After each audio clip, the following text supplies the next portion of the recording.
Hello friends, welcome back to my channel. और आज के वीडियो में हम बात करेंगे एक बहुत ही कॉमन डिजीज़ है, हैलिटोसिस। ठीक है। हैलिटोसिस का जो हिंदी मीनिंग होता है दुर्गंध, मतलब कि मुंह से दुर्गंध आना, सांसों से दुर्गंध आना। इसको बैड स्मेल या बैड ब्रेथ भी बोलते हैं लोग। ठीक है। तो इसका जो कुछ प्रमुख कारण होते हैं, उन कारणों पर डिस्कशन करेंगे। उसके बाद हम इसके ट्रीटमेंट के ऊपर भी डिस्कशन करेंगे, क्या क्या करके हम इसका निदान पा सकते हैं इससे। ठीक है। तो चलिए शुरू करते हैं। और सबसे पहले इसके जो प्रमुख कारण हैं उनके बारे में जान लेते हैं। तो जो सबसे प्रमुख कारण है इसमें वो है poor dental hygiene. Poor dental hygiene का मतलब हुआ कि आप जो है अपने दांतों की साफ़ सफाई नहीं रखते हैं। ठीक है। तो उसके लिए आपको क्या होता है कि अगर आप दांतों की साफ़ सफाई सही से नहीं रखते हैं तो जो आप खाना खाते हैं वो खाने के कुछ कण अगर दांतों के अंदर फंस जाते हैं तो उस पर बैक्टीरिया एक्शन लेती है। ठीक है।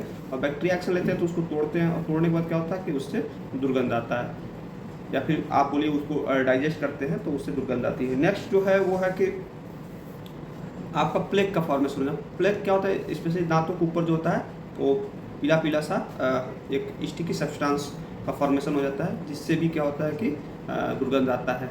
नेक्स्ट जो है वो है कि अगर आप कुछ स्ट्रॉन्ग फ्लेवरिंग फूड आइटम्स हैं जिनका कंजम्पशन करते हैं तो उससे भी दुर्गंध आता है, और वो भी बहुत मतलब कि अनकंफर्टेबल फील कराता है सामने वाले को। जैसे कि आप लहसुन और प्याज खाते हैं तो उससे क्या होता है कि वो डाइजेशन होने के बाद उनके उनके अंदर कुछ ऑयल्स होते हैं। ठीक है। वो क्या होता है, ब्लड में चले जाते हैं। ब्लड से क्या होता है, वो सीधे लंग्स में जाते हैं, और लंग्स से क्या होता है, सांसों के थ्रू बाहर आते हैं, जिससे कि दुर्गंध सामने वाले को दुर्गंध महसूस होता है और आपको भी महसूस होता है। तो वो जो होता है दुर्गंध जो 70 से 72 घंटों तक रहता है, उसके बाद ही वो ख़त्म होता है।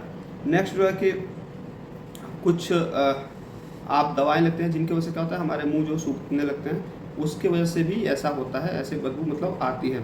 या फिर कुछ लोग मुंह खोल के सोते हैं तो उनमें भी ये मतलब मुंह से बदबू आना, या फिर जो हैलिटोसिस का जो दिक्कत है वो देखा गया है। उसके अलावा कुछ बीमारियां हैं, जैसे कि साइनोसाइटिस हो गया, जिसमें बलगम जम जाता है बहुत ज़्यादा, उसमें बैक्टीरियल इन्फेक्शन होता है तो उसकी वजह से भी बदबू आता है। या फिर टॉन्सिल स्टोन्स हो सकते हैं, टॉन्सिल में स्टोन हो जाए, या फिर आपके ब्रोंकाइटिस हो गया, या फिर क्रोनिक किडनी या फिर लिवर डिजीज है।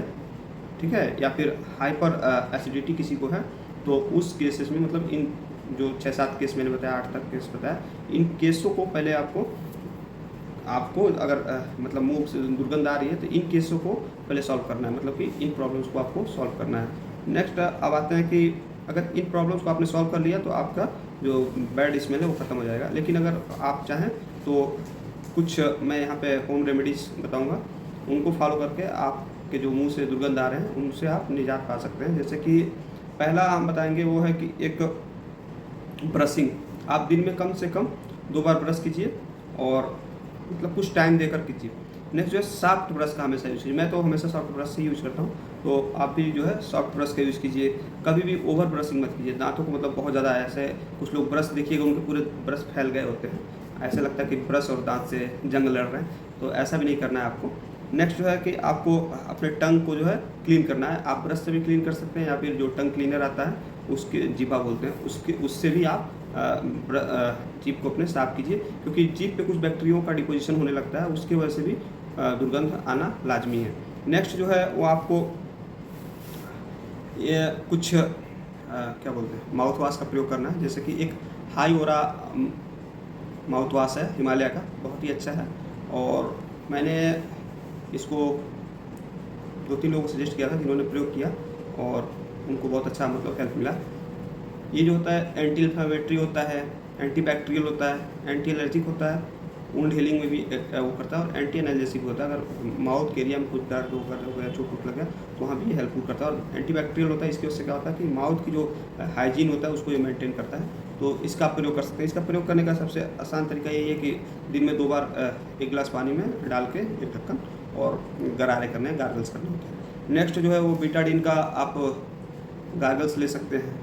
बीटाडीन वो बहुत अच्छा है, उसमें भी एंटीबैक्टीरियल पाया गया है और एंटीसेप्टिक, और बहुत ही मतलब ये तो माना जाना है बीटाडीन का जो है घाव के लिए बहुत अच्छा होता है, या फिर बैक्टीरियल की इन्फेक्शन के लिए बहुत अच्छा होता है, तो उसका भी आप प्रयोग कर सकते हैं। उसके बाद आप चाहें तो घर पे भी अपने माउथ वॉश खुद ही बना सकते हैं। जैसे कि त्रिफला चूर्ण ले लीजिए, किसी भी कंपनी का, बैद्यनाथ है, डाबर या जो आपको पसंद हो उसका ले लीजिए। और उसका क्या कीजिए कि आप 1 गिलास गर्म पानी में, मतलब पानी में 1 चम्मच डालिए और उसको उबाल दीजिए।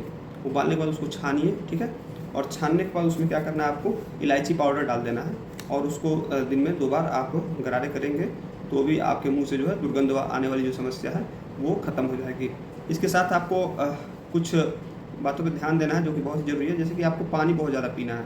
कुछ लोग पानी की स्कैर्सिटी कर देते हैं, मतलब पानी बहुत कम पीते हैं, जिसकी वजह से भी दुर्गंध आना शुरू हो जाता है। आपको अगर हो सके, मतलब अगर आप स्मोकिंग करते हैं तो स्मोकिंग ना करें, स्मोकिंग बिल्कुल ही रोक दें। और जो उसके बाद अगर अगला स्टेप है, जब भी बाहर निकले घर से या फिर कहीं बैठे हों, अगर खाना खा लिया है तो उसके बाद क्या करें, आपको ये करना होता है कि मुंह में 1 या 2 इलायची डाल लें, उसको चबाते रहें। तो उससे भी क्या होता है कि आपका माउथ का जो दुर्गंध आ रहा है वो नहीं आएगा। आई होप कि आपको ये सारी बातें समझ में आई और आप इन स्टेप्स को फॉलो करेंगे, जिससे कि आपके मुंह से जो दुर्गंध आ रही होगी वो हमेशा हमेशा के लिए खत्म हो जाएगी। Thanks for watching. वेलकम।